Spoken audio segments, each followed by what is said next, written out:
ராத்திரியில் பார்த்ததுண்டோ காத்திருக்கும் ராக்குருவி கண்ணுறங்காமல் பாட்டிசைக்க கேட்டது உண்டோ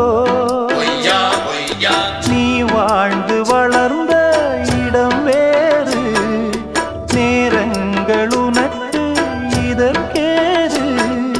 நீ இன்று நடக்கும் தடம் வேறு நான் அன்றி உனக்கு துணையாறு